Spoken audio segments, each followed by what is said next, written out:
পুরো ব্রহ্মাণ্ডের যিনি অধিপতি তিনি নাকি নিজেই বিশাল এক ঋণের দায়ে আবদ্ধ। হ্যাঁ, শুনতে অবাক লাগলেও এটাই সত্যি। মানে বিষয়টা শুনতে একটু অদ্ভুত লাগলেও আজকের এই গভীর বিশ্লেষণে আমরা ঠিক এটাই জানব।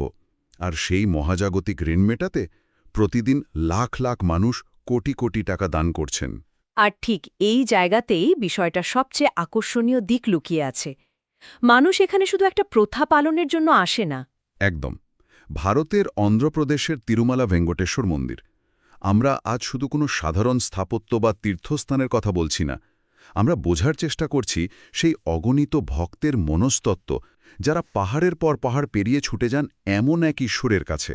হ্যাঁ, এমন একজন ঈশ্বর যিনি তাদেরই মতো ক্ষুধা, তৃষ্ণা আর ঋণের ভারে জর্জরিত।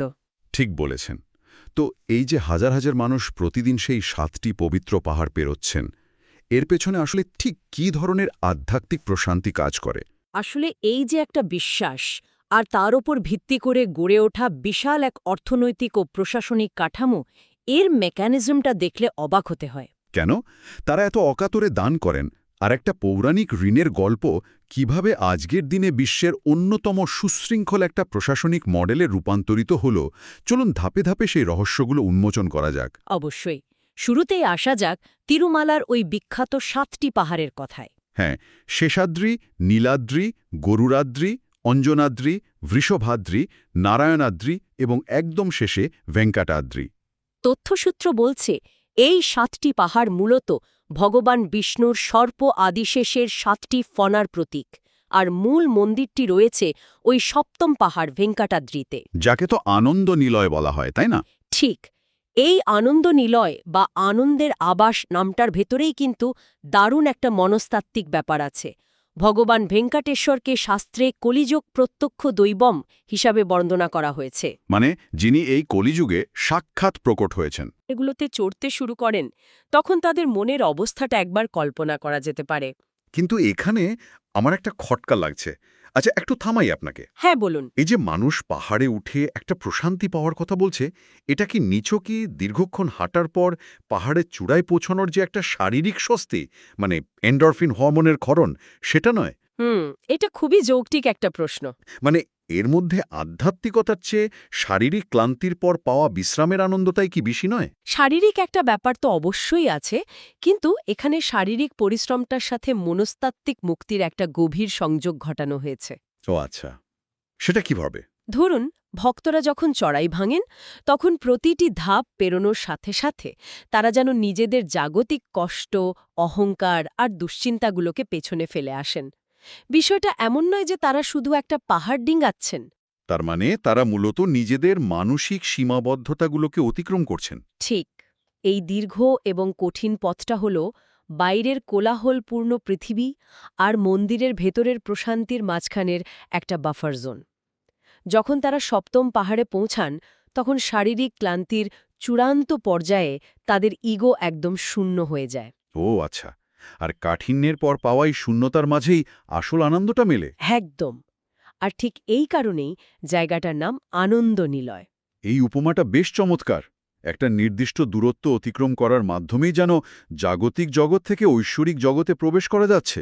কিন্তু এর পরের প্রশ্নটা আরও বড়। কোন প্রশ্নটা? পুরো মহাবিশ্বর যিনি নিয়ন্ত্রক, তিনি হঠাৎ করে এই নির্দিষ্ট পাহাড়টাকেই কেন নিজের ঠিকানা হিসাবে বেছে নিলেন? আরামদায়ক বৈকুণ্ঠ ছেড়ে পৃথিবীতে আসার পেছনে নিশ্চয়ই খুব জোরালো কোনো কারণ আছে। কারণটা যেমন জোরালো তেমনই নাটকীয়। এর শুরুটা হয়েছিল একটা প্রাচীন পরীক্ষা থেকে। পরীক্ষা? কাদের পরীক্ষা? মনে একটা প্রশ্ন জাগল, ব্রহ্মা, বিষ্ণু এবং মহেশ্বর, এই ত্রিদেবের মধ্যে কে সবচেয়ে বেশি শান্ত এবং শ্রেষ্ঠ? আচ্ছা। আর এই উত্তর খোঁজার দায়িত্ব দেওয়া হলো মহর্ষি ভৃগুকে। মহর্ষি ভৃগু, যার আবার একটু বদমেজাজি স্বভাবের দুর্নাম ছিল বলে শুনেছি। ঠিক ধরেছেন। তো ভৃগুমুনি ব্রহ্মা এবং শিবের কাছে গিয়ে তাদের পরীক্ষা করার পর পৌঁছালেন বৈকুণ্ঠে। সেখানে ভগবান বিষ্ণু বিশ্রাম নিচ্ছিলেন আর দেবী লক্ষ্মী তার সেবা করছিলেন। তারপর? ভৃগুমুনিকে দেখেও বিষ্ণু কোনো প্রতিক্রিয়া না দেওয়ায় ভৃগুমুনি প্রচণ্ড অহংকার আর রাগে ভগবান বিষ্ণুর বক্ষস্থলে সজোরে লাথি মারেন। একটু দাঁড়ান। পুরো ব্রহ্মাণ্ডের পালকর্তার বুকে লাথি! যে কোনো সাধারণ পরিস্থিতিতে এর পরিণতি তো ভয়াবহ হওয়ার কথা। হ্যাঁ, কিন্তু বিষ্ণু তো তাকে কোনো শাস্তি দিলেনই না, উল্টো ভৃগু মুনির পা টিপে দিতে শুরু করলেন। অবিশ্বাস্য। তিনি বললেন, আপনার পায়ে ব্যথা লাগেনি তো? আর পা টেপার ছলে ভৃগুমুনির পায়ের তলায় থাকা অহংকারের চোখটি নষ্ট করে দিলেন। কিন্তু একজন সর্বশক্তিমান সত্তা কেন এই অপমান বিনা বাক্যব্যয়ে মেনে নেবেন? এর কারণ হল অহংকারকে অহংকার দিয়ে নয়, বরং বিনয় দিয়ে জয় করার নীতি। বিষ্ণু জানতেন ভৃগুর শক্তির উৎস তার জ্ঞান নয়, বরং তার পায়ের তলায় থাকা ওই অহংকারের চোখ। এটা একটা দারুণ শিক্ষা। কিন্তু বিষ্ণুর এই বিনয় একটা বড় ধরনের পারিবারিক সংকটের জন্ম দিল। বিষ্ণুর যে বক্ষস্থলে ভৃগুমুনি আঘাত করেছিলেন সেটা ছিল স্বয়ং দেবী লক্ষ্মীর বাসস্থান। ও, বুঝতে পেরেছি। দেবী লক্ষ্মী এই ঘটনাটিকে তার নিজের অস্তিত্ব এবং আত্মসম্মানের ওপর সরাসরি আঘাত হিসেবে দেখলেন। বিষ্ণু কেন ভৃগুকে শাস্তি না দিয়ে তাকে সম্মান করলেন, এই চরম অভিমানে দেবী লক্ষ্মী বৈকুণ্ঠ ত্যাগ করে পৃথিবীতে চলে এলেন। আর লক্ষ্মী ছাড়া বৈকুণ্ঠ তো তার সমস্ত জৌলু সারিয়ে ফেলল।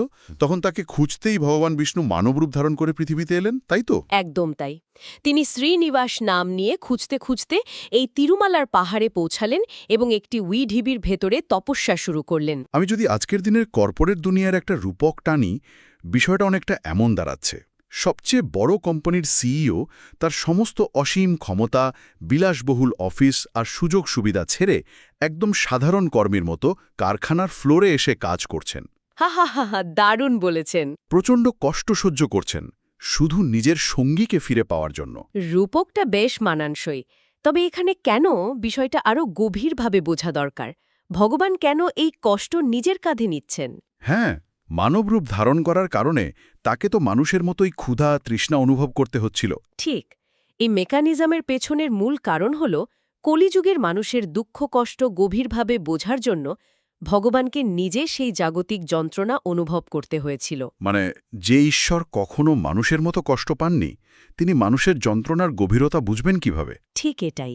ক্ষুধা কি জিনিস, আঘাত পেলে কতটা ব্যথা লাগে, এগুলো তাকে নিজে অনুধাবন করতে হয়েছিল। আর এই ক্ষুধার কষ্ট থেকেই তো সেই গাভী আর আঘাতের ঘটনাটা ঘটে। তথ্যসূত্রগুলো বলছে ব্রহ্মা আর শিব স্বয়ং গাভী আর বাছুরের রূপ নিলেন, আর সূর্যদেব হলেন গোয়ালা। হ্যাঁ, সেই গাভী প্রতিদিন জঙ্গলে গিয়ে ওই উইঢিবির ওপর দাঁড়িয়ে নিজের দুধ ঝরিয়ে দিত, যাতে শ্রীনিবাসের ক্ষুধা মেটে। কিন্তু একদিন সেই গোয়ালা এটা দেখে ফেলে। একদম। সে রাগে অন্ধ হয়ে তার কুঠার দিয়ে গাভীটিকে আঘাত করতে যায়, আর তখন ভগবান শ্রীনিবাস সেই কুঠারের আঘাত নিজের মাথায় পেতে নেন। ওহ, তার মাথা থেকে রক্ত ঝরতে শুরু করে। হ্যাঁ, আর এই অপরাধের দায়ে সেই চোল রাজা, যার অধীনে ওই গোয়ালা কাজ করত, সে পিশাচ হওয়ার অভিশাপ পায়। আর ভগবান তাকে বলেন যে ভবিষ্যতে যখন তাকে একটি স্বর্ণমুকুট উপহার দেওয়া হবে, তখনই সে এই অভিশাপ থেকে মুক্ত হবে। ঠিক তাই। এই যে ঈশ্বর নিজে আঘাত পাচ্ছেন, রক্ত ঝরছে, এর মাধ্যমে তিনি ভক্তদের কাছে একটা স্পষ্ট বার্তা দিচ্ছেন যে আমি তোমাদের মতোই। এরপর আহত শ্রীনিবাস যান ভগবান বরাহস্বামীর কাছে। বরাহস্বামী সত্যযুগ থেকেই ওই পাহাড়ে ছিলেন। শ্রীনিবাস তার কাছে থাকার জন্য একটু জমি চান। তখন বরাহস্বামী একটা শর্ত দেন। তিনি বলেন যে তিরুমালায় আসা ভক্তদের সবার আগে তার অর্থাৎ বরাহস্বামীর দর্শন করতে হবে। হ্যাঁ, এই শর্তটা কিন্তু দারুণ। ঈশ্বর হয়েও তিনি ওই স্থানের পূর্ববর্তী নিয়ম বা সত্তাকে সম্মান করছেন। আজও কিন্তু ভক্তরা তিরুমালায় গেলে আগে বরাহস্বামীর দর্শন করেন। এরপর শ্রীনিবাসের দেখাশোনা করার জন্য আসেন বকুলা দেবী, যিনি আসলে ছিলেন দাপর যুগের মাতা যশোদার পুনর্জন্ম। ঠিক। শ্রীকৃষ্ণ তাকে কথা দিয়েছিলেন যে কলিযুগে তিনি তার মাতৃস্নেহ পাওয়ার ইচ্ছা পূরণ করবেন। বকুলা দেবীর এই সেবা করার বিষয়টি আমাদের একটা খুব সুন্দর জিনিস শেখায়। সেটা কি? ঈশ্বর এখানে কোনো দূরের সিংহাসনে বসা অধরা কেউ নন। তিনি খুব কাছের এমন একজন যাকে সন্তানের মতো স্নেহ করা যায়, যত্ন নেওয়া যায়। এই মানবিকীকরণ পর্ব তো আমরা দেখলাম। এবার ভগবানের মানসিক রূপ থেকে তার মানসিক প্রয়োজনের দিকে তাকানো যাক। মানে তার প্রেমের গল্পটা? হ্যাঁ, শ্রীনিবাস প্রেমে পড়লেন চন্দ্রবংশীয় আকাশ রাজার কন্যা পদ্মাবতীর প্রেমে। পদ্মাবতী আবার ছিলেন 1000 পাপড়ির স্বর্ণপদ্মে জন্মানো দেবী লক্ষ্মীরই অবতার। প্রেম তো হল, কিন্তু বিয়ে হবে কিভাবে? পদ্মাবতী হলেন রাজকুমারী আর শ্রীনিবাস একজন কপর্দকশূন্য বনবাসী। রাজকীয় বিয়ের আয়োজনের জন্য তো প্রচুর অর্থের প্রয়োজন। তখন শ্রীনিবাস এক অভিনব কাজ করলেন। তিনি বিয়ের খরচের জন্য দেবতাদের কোষাধ্যক্ষ কুবেরের দ্বারস্থ হলেন। এই জায়গাটাতেই আমার সবচেয়ে বেশি আগ্রহ। তিনি কুবেরের কাছ থেকে 1,14,00,000 রাম মুদ্রা মানে স্বর্ণমুদ্রা ঋণ হিসেবে নিলেন। হ্যাঁ, কুবের আবার রীতিমতো একজন নিখুঁত হিসাবরক্ষক। তিনি শ্রীনিবাসের কাছ থেকে একটা লিখিত ব্রাহ্মপত্র বা প্রমিসরি নোট লিখিয়ে নিলেন। আর শর্তটাও ছিল বেশ কড়া। কুবের শর্ত দিলেন যে কলিযুগের একদম শেষ দিন পর্যন্ত শ্রীনিবাসকে এই ঋণের সুদ গুনতে হবে। শ্রীনিবাসও কথা দিলেন যে কলিযুগে তার দর্শনে আসা ভক্তরা যে দান করবেন তা দিয়েই এই ঋণের সুদ মেটানো হবে। একটু দাঁড়ান, এবার একটু বাস্তবতার নিরিখে বিষয়টা দেখি। হ্যাঁ, বলুন। একজন সর্বশক্তিমান ঈশ্বর, তিনি বিয়ের খরচের জন্য সুদে ঋণ নিচ্ছেন এবং প্রমিসারি নোটে সই করছেন। মানে এর মানে তো আমরা ভক্তরা ঈশ্বরের ঋণের গ্যারেন্টার বা সহস্বাক্ষরকারী। ঠিক এই জায়গাতেই সবচেয়ে বড় রহস্যটা। এটাকে কি প্রাচীনকালের একদল মানুষের তৈরি করা একটা নিখুঁত কৌশল বলা যায় না, যার মাধ্যমে মন্দিরে নিরবচ্ছিন্নভাবে অনুদান আসার একটা স্থায়ী ব্যবস্থা করা হয়েছিল? আপনার এই সমালোচনামূলক দৃষ্টিভঙ্গিটা খুবই প্রাসঙ্গিক। ঐতিহাসিকভাবে বা সামাজিকভাবে দেখলে এটাকে একটা প্রতিষ্ঠানিক কৌশল মনে হতেই পারে। মানে ভক্তদের ভয় বা ভক্তি দেখিয়ে টাকা তোলার এর চেয়ে দারুণ কোনো ধারণা তো আর হতে পারে না। কিন্তু আমরা যদি ভক্তদের মনস্তত্ত্বের দিক থেকে বিষয়টা বিশ্লেষণ করি, তাহলে এর পেছনের অবিশ্বাস্য একটা মেকানিজম দেখতে পাব। সেটা কেমন? এই গল্পটা চিরাচরিত ঈশ্বর আর মানুষের সমীকরণকে পুরোপুরি উল্টে দেয়। সাধারণত মানুষ ঈশ্বরের কাছে যায় হাত পাততে, কিছু চাইতে। কিন্তু এই ঋণের গল্পটা ভক্তদের মনের মধ্যে একটা ক্ষমতায়ন তৈরি করে। মানে এম্পাওয়ারমেন্ট। ভক্তরা তখন ভাবে যে ঈশ্বর উল্টো তাদের ওপর নির্ভরশীল। একদম তাই। যখন হাজার হাজার মানুষ তিরুমালার ওই বিখ্যাত হুন্ডি বা দানবাক্সে সোনা, গয়না বা অর্থ দান করেন, তখন তারা কিন্তু কেবল কোনো মন্দিরে অনুদান দিচ্ছেন না। তারা মনে প্রাণে বিশ্বাস করেন যে তারা তাদের প্রিয় ভগবানের মহাজাগতিক ঋণ শোধ করার প্রক্রিয়ায় সরাসরি অংশ নিচ্ছেন। ঠিক এই বিশ্বাসটাই কোটি কোটি মানুষকে অকাতরে দান করতে উদ্বুদ্ধ করে। দেবতা এবং ভক্তের মধ্যে এটা এক অদ্ভুত আদান-প্রদানের সম্পর্ক। ভগবান ভক্তকে জাগতিক শান্তি দিচ্ছেন, আর ভক্ত ভগবানের জাগতিক ঋণ মেটাতে সাহায্য করছেন। চমৎকার একটা বিশ্লেষণ। এই মনস্তাত্ত্বিক সংযোগটাই আসলে মূল চালিকা শক্তি। কিন্তু এই পৌরাণিক কাহিনীর শেষ অংশটাও কম নাটকীয় নয়। বিয়ের খবর যখন দেবী লক্ষ্মীর কাছে পৌঁছালো, তখন শুরু হলো আরেক সংঘাত। হ্যাঁ, দেবী লক্ষ্মী রাগে ফেটে পড়ে সোজা চলে এলেন তিরুমালায়। সেখানে লক্ষ্মী এবং পদ্মাবতীর মধ্যে তীব্র বাদানুবাদ শুরু হল। পদ্মাবতী আবার ছিলেন ত্রেতা যুগের বেদবতীর অবতার, যাকে ভগবান রাম বিয়ের কথা দিয়েছিলেন। তো দুই দেবীর মধ্যে রীতিমতো অধিকার নিয়ে দ্বন্দ্ব। এই সংঘাতের মুহূর্তটাই হল কাহিনীর চূড়ান্ত মোড়। ভগবান শ্রীনিবাস দেখলেন, একদিকে তার দুই স্ত্রীর কলহ, অন্যদিকে কলিযুগের সমস্যা জর্জরিত মানুষ যাদের তাকে প্রয়োজন। তখন তিনি কি করলেন? কলিযুগের মানুষদের জন্য নিজেকে সবসময় উপস্থিত এবং সুলভ রাখার জন্য এবং এই দ্বন্দ্বের একটা চিরস্থায়ী সমাধান করতে ভগবান শ্রীনিবাস এক অদ্ভুত সিদ্ধান্ত নিলেন। তিনি চিরকালের জন্য শিলা বা পাথরের মূর্তিতে পরিণত হলেন। হ্যাঁ, আর এটা দেখে দুই দেবী শান্ত হলেন। তারা বুঝতে পারলেন যে শ্রীনিবাস বৃহত্তর মানব কল্যাণের জন্যই এই আত্মত্যাগ করেছেন। তখন তারা দুজনও শ্রীনিবাসের বক্ষস্থলে চিরস্থায়ীভাবে বিরাজ করার সিদ্ধান্ত নিলেন। বাঁদিকে রইলেন শ্রীদেবী অর্থাৎ লক্ষ্মী, আর ডান দিকে রইলেন ভূদেবী অর্থাৎ পদ্মাবতী। আজও নাকি মূল মূর্তির বুকে এই দুই দেবীর স্বর্ণ প্রতিকৃতি স্পষ্ট দেখা যায়। এই যে শ্রীনিবাস চিরকালের জন্য প্রস্তর মূর্তিতে পরিণত হলেন, এর মাধ্যমে তিনি যেন কালের প্রবাহে নিজেকে স্থির করে ফেললেন। কিন্তু সেই মহাজাগতিক ঋণ তো আর স্থির হয়ে নেই।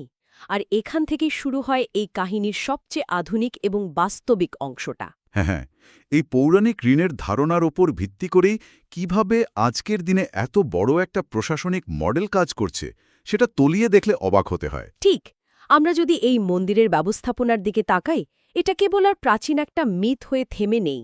বর্তমান সময়ে ইতিহাস, সমাজ ও প্রশাসনের এমন এক নিখুঁত মেলবন্ধন এখানে ঘটেছে, যা এই স্থানটিকে বিশ্বের সবচেয়ে সমৃদ্ধ ও সুশৃঙ্খল ধর্মীয় মডেলে পরিণত করেছে। এই যে প্রতিদিন লাখ লাখ মানুষ দান করছেন, সেই দানের বিশাল অঙ্কটা তো আর কোনো অন্ধকার কুঠুরিতে পড়ে থাকছে না। একেবারেই না। তিরুমালা ভেঙ্কটেশ্বর মন্দিরের যে প্রশাসন, তারা এই বিশাল অনুদানকে অত্যন্ত বৈজ্ঞানিক এবং সুশৃঙ্খল উপায়ে পরিচালনা করে। তার মানে ভক্তরা ভগবানের ঋণ শোধ করার জন্য যে অর্থ বা সোনা দিচ্ছেন, প্রশাসন সেই সম্পদকে আবার মানুষেরই কল্যাণে ঘুরিয়ে দিচ্ছে। হ্যাঁ, তারা বিশাল বিশাল হাসপাতাল তৈরি করেছে, শিক্ষা প্রতিষ্ঠান চালাচ্ছে, এমনকি তাদের যে নিত্য অন্নদানাম বা বিনামূল্যে খাবার দেওয়ার প্রকল্প আছে, সেখানে প্রতিদিন হাজার হাজার দর্শনার্থীকে অত্যন্ত শৃঙ্খলার সাথে খাওয়ানো হয়। তার মানে এই পুরো সিস্টেমটা একটা চক্রের মতো কাজ করছে। যে অর্থটা মানুষ মহাজাগতিক ঋণ শোধ করার উদ্দেশ্যে দিচ্ছে, সেটা আধুনিক প্রশাসনের মাধ্যমে সাধারণ মানুষের স্বাস্থ্য, শিক্ষা আর খাদ্যের চাহিদা মেটাচ্ছে। হাজার হাজার স্বেচ্ছাসেবক, যাদের শ্রীবাড়ি সেবক বলা হয়, তারা প্রতিনিয়ত এই বিশাল কর্মযজ্ঞ পরিচালনা করছেন। ভিড় সামলানো থেকে শুরু করে অনুদানের পুঙ্খানুপুঙ্খ হিসাব রাখা, সবকিছু একটা ঘড়ির কাঁটার মতো নিখুঁতভাবে চলে। আর মানে এটি কেবল অন্ধবিশ্বাস নয়, বিশ্বাসকে কিভাবে নিখুঁত ম্যানেজমেন্টের সাহায্যে মানুষের কল্যাণে রূপান্তর করা যায়, তিরুমালা তারই সেরা উদাহরণ। ঠিক এটাই এই জায়গার সবচেয়ে বড় সাফল্য। প্রশাসন মানুষের বিশ্বাস এবং ভক্তিকে একটা বিশাল সামাজিক ও অর্থনৈতিক ইঞ্জিনে রূপান্তরিত করেছে। তারা প্রমাণ করেছে যে আধ্যাত্মিকতা কেবল ব্যক্তিগত মোক্ষলাভের মধ্যে সীমাবদ্ধ নয়। সঠিক ব্যবস্থাপনা থাকলে সেই বিশ্বাসকে কাজে লাগিয়ে একটি বৃহত্তর সমাজকল্যাণমূলক মডেল দাঁড় করানো সম্ভব। এটাই তিরুমালাকে একটি গ্লোবাল স্পিরিচুয়াল মডেল হিসেবে বিশ্বের সামনে প্রতিষ্ঠিত করেছে। তাহলে আজকের এই গভীর আলোচনার পর আমরা বিষয়গুলোকে যদি একটু একসুতোয় গাঁথি, তিরুমালা কেবল পাথর দিয়ে তৈরি কোনো প্রাচীন মন্দির নয়।